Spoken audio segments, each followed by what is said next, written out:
Vous êtes-vous déjà senti perdu après avoir cru toucher la vérité comme si, en voyant enfin clair, une étrange vide s'installait en vous? Attention, ce que vous allez découvrir dans cette vidéo pourrait bouleverser votre vision de l'éveil spirituel pendant des heures. Nous allons plonger dans un paradoxe méconnu. Pourquoi la clarté peut éteindre votre flamme intérieure et comment ce vide est en réalité une porte vers une vie plus vraie. Accrochez-vous, car la révélation finale risque de transformer votre chemin pour toujours. Restez jusqu'au bout à une étape de votre voyage intérieur, peut-être après un éclair de lucidité déchirant ou un effondrement discret, quelque chose cesse de métamorphoser. Vous avez perçu l'illusion, les cycles mécaniques, le tumulte incessant du monde. Puis soudain, un silence inhabituel, presque divin, cesse d'imposer. Au départ, cette sensation semblait vibrante, comme une délivrance. Mais, peu à peu, cette lumière nouvelle cesse teintée d'envie curieux. Pas de drame éclatant, juste une sorte d'atténuation dans l'âme, comme si l'existence avait baissé l'intensité et oublié de la rétablir. Vous avez ralenti, cessé de lutter. Pas par abandon, mais avec cette expiration subtile que seuls ceux qui ont plongé en eux même reconnaissent. Est alors une interrogation, d'abord fragile, s'estomise à résonner avec insistance. Pourquoi maintenant que je vois enfin, me sens-je si éteint? Ce paradoxe, rarement évoqué, est au cœur de l'expérience spirituelle. On imagine souvent l'éveil comme une flamme ardente, une inspiration éclatante. Pourtant, pour les âmes sensibles, les empathes, les introspectifs, les quêteurs de vérité, c'est souvent l'opposé qui survient. Au lieu d'embraser, l'éveil draine. Il laisse un espace vacant, presque austère. Je pense à une amie, une femme d'une intelligence rare, passionnée par les profondeurs de l'esprit humain. Elle dévorait les œuvres de penseurs comme Eckhart Tolle, Alan Watts ou Jiddu Krishnamurti. Après une période de tourmente intérieure, une nuit obscure de l'âme, elle a vécu une révélation.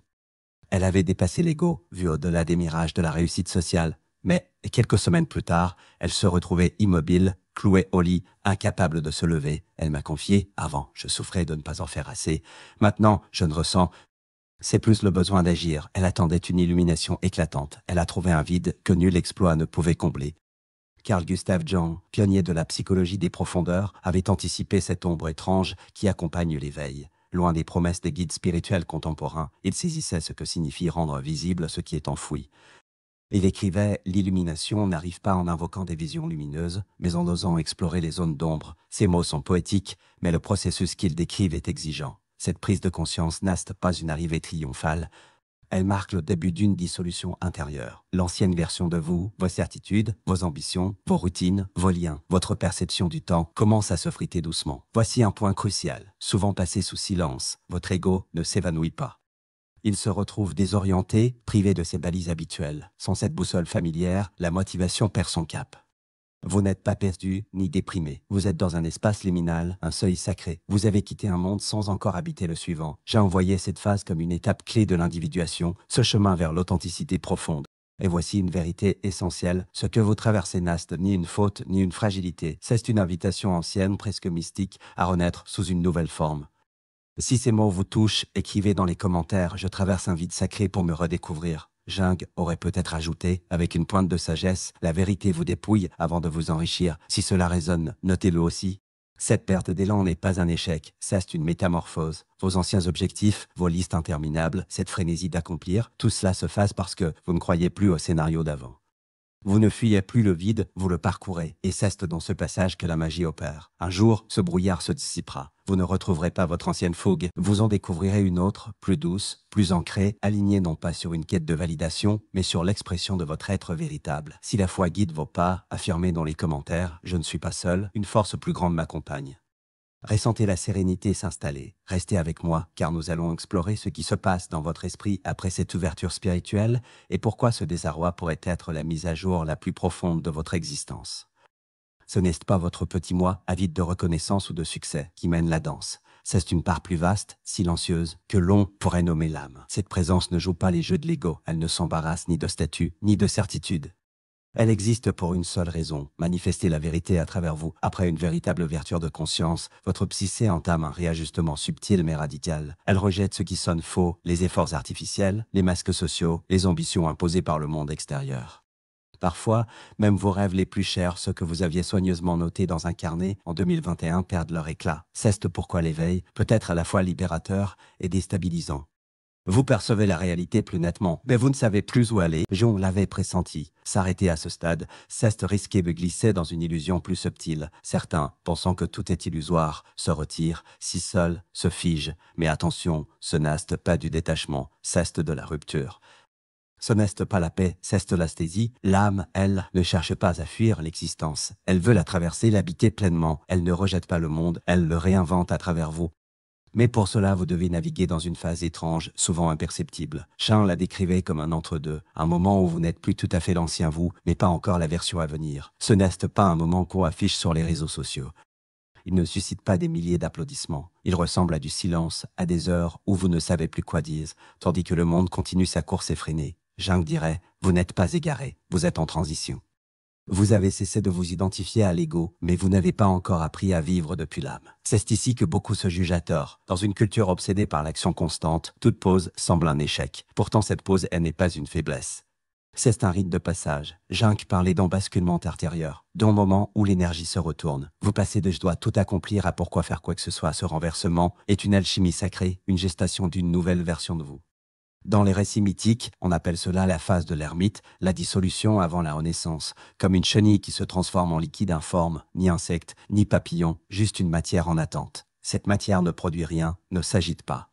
L'ego s'en inquiète, réclame des actions, des certitudes. Mais l'âme murmure, laisse-moi faire, je reconstruis quelque chose de plus vrai. La spiritualité moderne esquive souvent cette vérité, on vous parle de joie, d'énergie positive. Mais Jung dirait, si tu contournes l'ombre, tu rates le trésor qu'elle renferme. Si ces mots vous parlent, écrivez, je ne crains plus l'ombre, elle contient ma lumière. Ce vide sacré n'est pas une panne. C'est une mise en veille de l'ancien système pour laisser émerger le nouveau. Votre esprit freine vos impulsions, vos projets, votre besoin de clarté, non pas pour vous entraver, mais pour vous permettre de ressentir ce que vous avez longtemps ignoré. C'est là que le vrai travail commence. Et voici le tournant inattendu. Quand vous cessez de résister à ce vide, quelque chose émerge. Doucement, presque imperceptiblement, une motivation nouvelle se dessine. Elle n'est pas bruyante, pas ambitieuse au sens classique. C'est un élan intérieur, une mémoire ancienne qui vous appelle. J'ai parlé de l'émergence du soi, non pas un concept, mais une réalité vivante, une boussole intérieure, une voix silencieuse, mais pleine de sens. Vous avez traversé le silence, l'isolement, le flou, et soudain, quelque chose remue. Pas des explosions, pas des révélations grandioses. Juste un souffle, un appel à ne pas revenir en arrière, mais à créer quelque chose de nouveau, depuis vos profondeurs. C'est ici que le soi commence à s'exprimer, non par des mots, mais par des intuitions, des élans. Jung appelait cela la vie symbolique, une existence où l'ego cède la place, où l'inconscient s'intègre, pour que vous puissiez vivre depuis un lieu plus vaste que votre personnalité. Alors la vie cesse d'être une lutte pour survivre. Elle devient une œuvre, souvent simple, mais profondément authentique. Quand le soi vous guide, vous ne courez plus, vous répondez, vous ne cherchez pas la clarté, vous la reconnaissez quand elle se présente. Vous n'êtes plus mu par la peur, mais porté par l'harmonie. Et si la fatigue, le doute ou la tristesse vous effleurent encore, c'est normal. Être humain, c'est cela. Si vous ressentez, affirmez, je fais confiance à l'invisible qui me façonne. Restez avec moi, car nous allons voir comment cette nouvelle boussole intérieure peut transformer votre façon de vivre, d'aimer et de créer, sans jamais revenir en arrière. Vous ne ressentirez plus cette dissonance intérieure, ce malaise de vivre une vie qui ne vous ressemble pas. Là, la place. Une guidance discrète mais constante émerge. Vous créez même sans public, vous dites non même quand tout semble parfait, vous suivez votre intuition plutôt que vos obligations, vous privilégiez la sérénité, pas la performance. Ce nouveau carburant n'est plus de l'adrénaline, c'est de l'harmonie. J'ai parlé de vivre symboliquement, non pas dans un rêve flou, mais en accord avec l'âme. Cela signifie écouter vos rêves, vos instincts, ces coïncidences qui semblent orchestrées. La vie n'est plus une équation, elle devient un dialogue. Concrètement, cela commence par des questions différentes. Au lieu de « que dois-je faire ?» demander « qu'est-ce qui m'appelle aujourd'hui ?» Au lieu de « quel est le plan essayé ?» Où la vie veut-elle me guider? Au lieu de vouloir prouver votre valeur, demandez « qu'est-ce qui est vrai ?» Pour moi, vous ne forcez plus le courant. Vous dansez avec lui. Cela ne signifie pas renoncer à l'ambition, mais la réinventer. L'ambition devient une offrande à la vérité, à la présence, à votre croissance. Paradoxalement, cette énergie est plus efficace que la pression.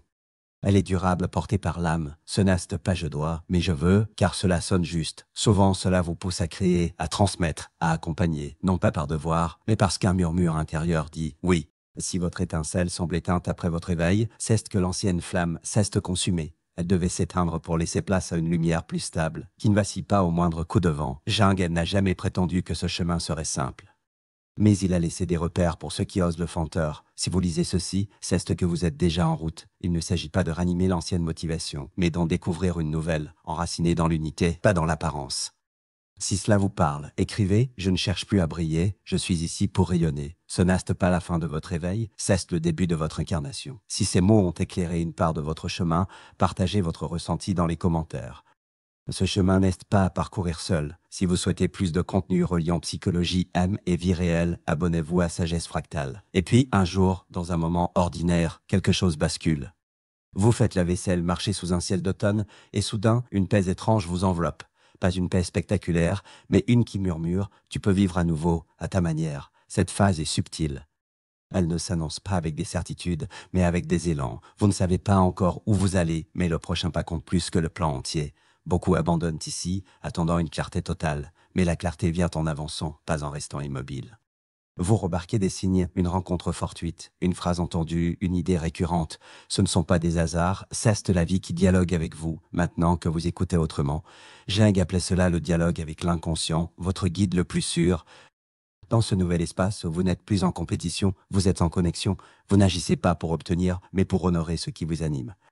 Est-ce les choix simples, ce que vous mangez, ce que vous lisez, à qui vous donnez votre temps, deviennent des actes d'harmonie? À l'extérieur, c'est une révolution silencieuse. Si tout ceci résonne, c'est ce que votre âme vous a guidé ici. Écrivez « Je fais confiance au silence, il sait où il me mène ».